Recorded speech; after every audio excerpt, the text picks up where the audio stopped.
Guys, good morning. Magluluto tayo ngayon ng adobong talong. Tara, samahan niyo ako guys. At lagay na po natin itong talong. Piprito muna natin siya. Yung ating mantika at ilagay na po natin ang ating talong.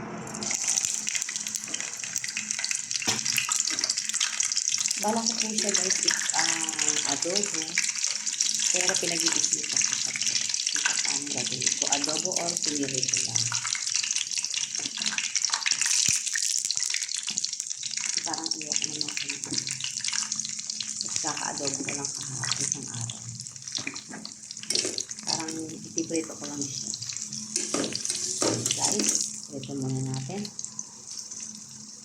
Yan guys, baliktarin na po natin bawat isa para maluto na po ang kanila.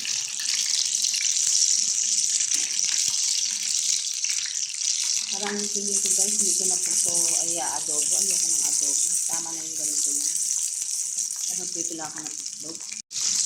Ayan guys, hanguin na po natin yung iba kasi yung iba-iba po na. So, tingin ko masarap pa ito yung ganito. Lagyan ko lang ng kaunting toyo. Tapos may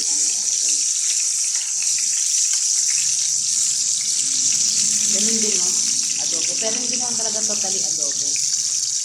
At least sausawan ko lang sa ng toyo. Yan guys, luto na po ang ating talong.